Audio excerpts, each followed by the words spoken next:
and welcome to my channel. I'm going to be doing a Canon G7X unboxing, or more like what's in the box since I have already opened it.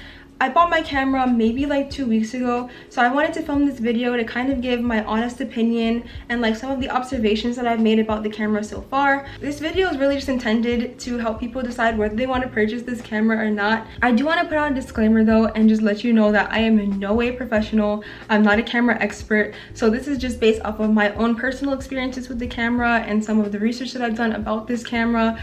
So with that being said, let's get right into the video. Okay, so why I purchased this camera.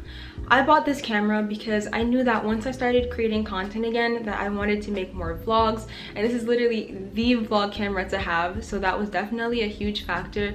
But I was also having a hard time with my old camera. I wasn't a huge fan of the quality. It was constantly out of focus, so I would end up needing to refilm a lot of my clips, which was really frustrating. And then the lens had a scratch on it on top of that, so the autofocus was absolutely terrible. I also didn't like how it colored my videos either. So there were a lot of factors as to why I bought this camera. Okay, so I wanted to go over what came inside the box.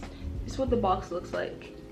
I bought my camera off of Best Buy. I wanted the creator kit, but it was literally sold out everywhere. So I ended up just getting the camera on its own, and I'm gonna show you guys what came in the box. Okay, so I'm sure you could tell from the difference in quality that I'm now filming on my old camera, since in the last clip I was filming on my new one. So obviously the camera came inside of the box. It also came with a wrist strap that could attach on either side of the camera. It came with a charger for the battery and a manual for how to use the camera. This is the body of the camera here, and this is the lens. If you twist it, I think right zooms in and left zooms out, but don't quote me on that because it could easily be the opposite. And like I said, there were two places where you could attach the wrist strap, here on the right or on the left. Under here is where you could attach the tripod, and here is where you just pull this little latch to open or close the camera to put in your SD card or to charge the battery. And on top of the camera, there's a dial with a bunch of settings, which I honestly have no clue how to use yet, but I am going to try to watch some videos and learn how to do that. Here is where you just take pictures. It also has a little dial on it here where you could zoom in aside from the lens, and then the on and off button, of course. And on the back is just the record button. There's also another dial with more settings and stuff like that. Here's where you click to see your videos and pictures that you took. And over here is just the menu for the camera. And the camera is also touchscreen. This is where you could just adjust the brightness and a bunch of other functions on there too. And then of course the infamous flip up screen.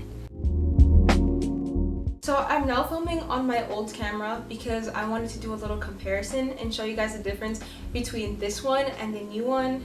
So this is what the audio quality sounds like, which you can see is not bad. The audio was really never that big of a problem for me. It's not a bad camera. It definitely served its purpose at the beginning, but it was definitely time to get a new one. And now I'm gonna film on the new one. So this is now the new camera. I'm sure you could tell the difference in the audio, but the difference in the quality of the two cameras is apparent. This one is so much better. It's sharper, it's clearer. The lighting is definitely a lot better, like the coloring, it's not overly exposed or overly saturated. The autofocus is really, really nice. And I love that I can see what I'm doing because I don't have to refilm as many clips. But yeah, this is what this camera is like. So now I'm gonna get into some of the things that I've learned / noticed about the camera. And one of the things is that it does not do as well in harsh lighting as I thought that it would.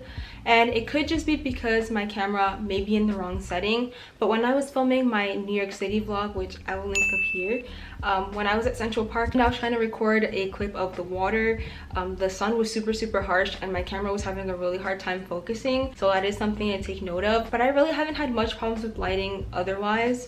The camera can also go out of focus sometimes because when I was filming, again, my New York vlog, I was trying to record some clips of like cars driving by, and it was having a little bit of a hard time focusing. Like it was completely blurry. And I'm not sure if it's because it usually picks one thing to focus on and sticks to it, that when it came to the cars moving, that it was having a hard time keeping up with the motion. I definitely have to play around a little bit more to try to fix that. Another observation that I made is that I can flip the screen while I'm recording, which I did not even know that was a thing, and I'm really happy that I discovered that. So that was another observation that I made about the camera. I watched a lot of videos on this camera before I purchased it, and I heard a lot of reviews about how it does well filming YouTube videos, vlogs, videography, but I haven't seen too many reviews on how the camera does with photography. And I love taking photos, I love photography, so I wanted to know if this camera was going to be able to do that, since most of the pictures that I take are on my phone. I wanted to try to take my photography to the next level, and I was not disappointed by this camera. I'm going to put on the screen somewhere a picture that I took on this camera, and just to show you guys how good and how sharp the photography can be on this. So I guess the answer is yes, it does really well with photography.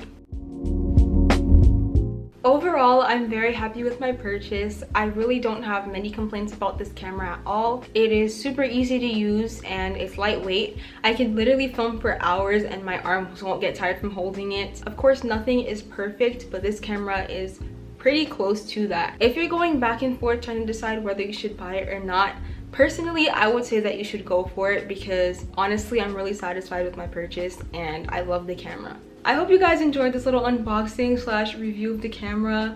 I hope it also gave you some clarity as to what decision to make. If you like this video and if you want to see more content, don't forget to subscribe, and I hope to see you in my next video.